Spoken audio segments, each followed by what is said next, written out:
6:15 Eastern. Live coverage here on C-SPAN 2. Until then, some of today's floor speeches on the shutdown. Thank you, Mr. President. I want to share with the body today my very short New Year's wish list. It's very short because 1, 2, and 3, 4, 5, and 6 are all the same. We need to open the government. We need to reopen the 1/4 of the federal government that is shut down today. We need to start acting like adults. We need to start doing the job that we were sent here to do because our nation's security is at stake. Kids' health is at stake. Families' economic security is at stake. Hundreds of thousands of federal workers all across the country are furloughed as we speak, including over 1,000 in Connecticut. But that's not the extent of the damage. When you start having folks at airport security not be able to show up for their jobs because they have to work somewhere else in order to put food on the table, when you start creating questions about whether food stamps are going to go out or Section 8 vouchers are going to get paid, when you can't have the Department of Agriculture functioning to help our farmers, you're starting to affect a whole lot of people. You're starting to drag down the entire economy. And so my hope, my wish is that we will reopen the federal government. The fact of the matter is, this happens every now and again. Occasionally, somebody makes a demand, something that they can't get through the normal political process, and they say if they don't get that demand, they're going to shut down the government. Every time I've been through one of these, it's the party making the demand that eventually relents, because we tend to all agree that that's not a way, that's not the proper way in order to try to get what you want in the United States government. Senator Cruz and others shut down the government for 2 weeks because they wanted to repeal the Affordable Care Act. Eventually, they relented. This time, it's President Trump who couldn't get Congress to approve $5 billion for his wall in the budget, so he decided to shut down the government. This is not how we should conduct a debate about legitimate public policy issues, right? The future of the American healthcare system was a legitimate public policy issue, as is the security of our borders. But we shouldn't be having the discussion amidst a government shutdown, trying to use our nation's security and all of these federal workers and the work that they do as hostages to try to achieve a political result. And of course, we all were on the same page just a few weeks ago. This body voted unanimously to open the federal government. And now Senator McConnell says that that piece of legislation that all of us voted for in December can't pass. Well, what changed? What changed in each one of your states that causes so many members of this body to now say that they cannot vote for a continuing resolution that you all voted for back in December? Well, we know what's changed. The only thing that has changed is that the president has decided that he won't sign it. But that's not how the Constitution works, right? The Constitution doesn't make the United States Senate subservient to the president. The United States Constitution certainly doesn't make the president's party subservient to him. No one here has to follow the orders of President Trump, especially when he's doing something that's bad for the nation. We could bring up that same bill that reopens the government, at least temporarily. We could all vote the same way that we did back in December. We could send that bill to the House of Representatives and admit that the president shouldn't dictate our votes. Just because his position changed doesn't mean that Senate Republicans' position should have changed. Let's reopen the government so that then we can have a discussion about the question of immigration law and border security, because I'm more than willing to have it. Okay, I didn't exactly tell the truth. I do have 2 other wishes beyond reopening the government, but they're connected to my primary wish. My second wish is that the president would stop making up things as he proceeds through this debate. The worst of his lies was the idea that there were 4,000 known or suspected terrorists that came across our southern border. Right? That was a number proffered by the press secretary at the White House. It has been repeated in various ways, shapes, and forms by the president's allies. Of course, we now know that there have not been 4,000 suspected terrorists that have come across the southern border. There have been 6 since the beginning of this year. That's 6 people who are on a terrorist watch list who weren't U.S. citizens. You know how many people who fit that description came across the northern border in the first 6 months of this year? 41. 41. So if you really care about the security of this country, if your primary reason for getting up every morning is to make sure that terrorists don't get into this country, then we should be putting up a wall with Canada, not a wall with Mexico. The second fiction is that all of these drugs coming to the United States are crossing the U.S.-Mexican border at places where there isn't a wall. That's not true either.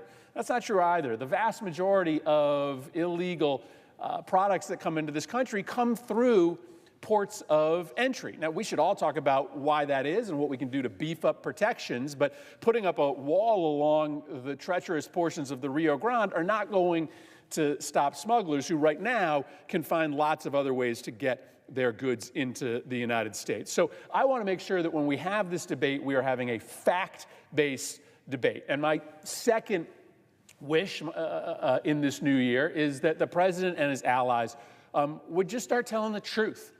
Would just start telling the truth. And the truth is that there is not a new security crisis at the southern border. Right? Illegal crossings have been coming down since 2000. Right? The terrorists, the people that are on the terrorist watch list that occasionally do try to come into this country, they are predominantly trying to get in through Canada, not through Mexico. And so I want to talk about facts. Here's my last wish. And again, 1, 2, 3, 4, and 5 are reopen the government. But if I had 6 and 7, it would be that the president start talking about the real facts. And the other would be this.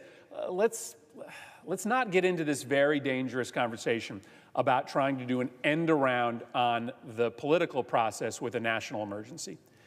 And I guess I'm talking to my Republican colleagues here. I get it that I often have some of the sharpest words for this president, but I hope that we can come together on the idea that declaring a national emergency because you can't get what you want through the political process is a really bad precedent to set. It is true there are a whole bunch of national emergencies that have been declared. But none of the circumstances of those national emergencies, none of the powers that were utilized in those national emergencies compare to what the president is reportedly considering. If the president is really talking about declaring a national emergency on our border, despite the fact that there's no set of facts that suggests what's happening on our border is fundamentally different today than what was happening a year ago or 10 years ago.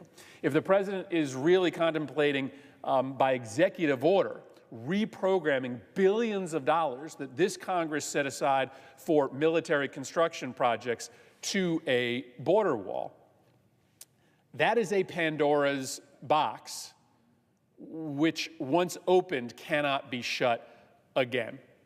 That is a genie escaping out of a bottle that will not be put back.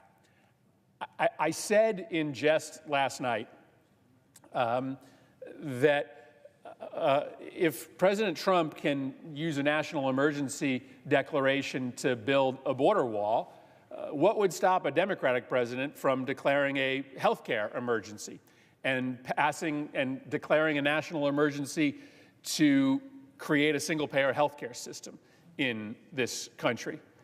I wouldn't advise a Democratic president do that, but I'm not sure what the precedent would be if President Trump, having not been able to get Congress and the American public to get behind a border wall with Mexico that nobody really wants, declares a national emergency and builds it anyway. What would then stop any future president from doing the same thing on a host of other policy areas? Really, what would stop a president from declaring a healthcare national emergency because he or she can't get their legislation passed through the United States Senate, and reordering our insurance markets, our Medicare and our Medicaid program to cure that national emergency, simply shifting money around from place to place? I don't think that this is an avenue that the federal government should go down, because there will be a Democratic president someday. And if you can just declare a national emergency and move billions of dollars around because you can't get your way in Congress, that is a horse once out of the barn that's not coming back. So that's my wish list. Open the government, open the government, open the government, open the government. Pass the bills that we passed back in December. Don't let the president dictate your votes. Let your constituents dictate your votes. Hope the president and the White House start telling the truth about what's really happening with border security. And I hope this nonsense about declaring a national emergency goes away. And I hope it goes away in part because Republicans in this body recognize the really dangerous precedent that that sets for this country. And they recommend publicly and privately to the president that he shutter that idea. We could reopen the government today. If Senator McConnell came down here and decided to put a continuing resolution before this body, said that it's the right thing to do for the country, it would pass with flying colors. If Senator McConnell exercised that kind of leadership that he has shown in previous shutdowns, it would pass with flying colors. We all know it would. We all know it would. I'm sure there'd be a handful of Republicans who maybe just got elected with President Trump's support who might not support it, but it would pass, just like it passed 3 weeks ago. And it would likely pass the House of Representatives by a veto-proof margin as well, once the signal was given by Senate Republicans that the adults needed to step up and reopen the government. So this whole crisis can be over tonight. It can be over tonight if there is some leadership shown by Senate Republicans. And why spend all this time trying to control this body? Why spend millions of dollars trying to run for office to become the majority party in the United States Senate if you're not willing to step up at a moment of crisis and lead the country through it? It's still possible. And I hope, as my New